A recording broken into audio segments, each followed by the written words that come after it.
I also wanted to get your thoughts on the federal government floating the idea yesterday that they're going to put an end to the mandatory hotel quarantine for fully vaccinated Canadians. I know that you have some thoughts around what should happen for those who have received a double dose, but let's begin with getting rid of that hotel quarantine. What do you think of it? Yeah, I think it's a totally reasonable thing to do. It was recommended by a federally appointed panel. It makes very little sense to me to be not only putting them into a quarantine hotel, but also then making them undergo 14 days of quarantine with intensive testing and monitoring that is costing tax dollars at the federal level to actually oversee some of that. The quarantine hotel is obviously downloaded onto the traveler, but I think we can go a lot further than that. Once these people then actually come back into Canada, they don't actually have guidance for how they are supposed to act differently at all than partially vaccinated or unvaccinated individuals. We continue to have population level guidance in our country that doesn't differentiate between vaccinated and unvaccinated individuals. Countries like the United States actually put out guidance on March 8th, as early as March 8th, for what fully vaccinated individuals should do. We still don't have that in Canada.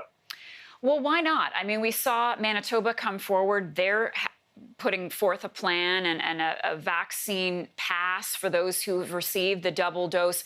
Why do you think Canada is so behind on this? And what do you think is the potential impact of that? Do you think it's kind of talking down the vaccine by not saying, hey, here's all the freedoms that you can have if you do get your doses? Yeah, I sort of termed it FONO instead of fear of missing out. We have fear of normalization, FONO. I think we're really slow at this in Canada. We have been slower in terms of our vaccine program, but we're now piercing towards the top in the world in terms of first doses. I think there is some fear of normalization. I think there are some politics at play, particularly as it comes to the border, when you have provinces like Ontario writing to the feds to tighten border control, and they're, getting pressure to also loosen it at the same time.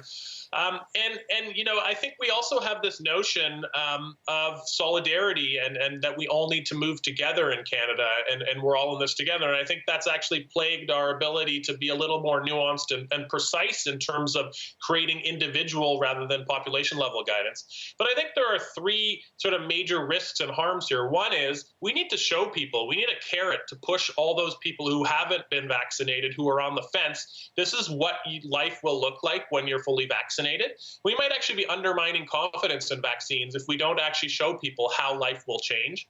The second thing is, that concept of moving together. There's also the concept of we need actual guidance. If we don't tell fully vaccinated people what they can and cannot be doing, they're going to start to make up their own rules. And you're not fully vaccinated until you're at least 14 days after your second shot. Some people don't understand that. And the third point being, there are people who cannot wait until everyone is fully vaccinated, particularly the very elderly. 80 and 90-year-olds want to know, can I hug my grandchild? Can I hug my great-grandchild? Can I play a game of cards indoors with other fully vaccinated friends? We're not providing that to them, and they have limited life expectancies. They need to get back to normalcy themselves. I'm going to use that term, fear of normalization. That's a good one. And one last note, because you mentioned the elderly, and we know you're a geriatrician, rules are starting to relax. Would you like to see them go a little bit more? I mean, now they're saying, okay, if you've had one shot, I read this, if you've had one shot, you can give a very brief hug, but not too long, and outside. Where do we stand with our elderly right now? Yeah, those in long-term care, they can now go on outings. They can now handhold and have hugs. They can now have visitors who aren't their designated caregivers come and visit them. There are still some restrictions. Things need to be pre-booked. When they come back from an overnight, if they decide to go on an overnight absence, they still need to be swabbed and put in isolation until that result comes back negative. But we're really inching towards a lot more normalcy than we did before, and I think life is a lot better. Look, there's still a lot of things to do, right? Many of the homes still don't have air conditioning in them. That's an issue that's been covered. But, for them, I am feeling a lot better than many times that we've talked here before about the state of life within long-term care homes.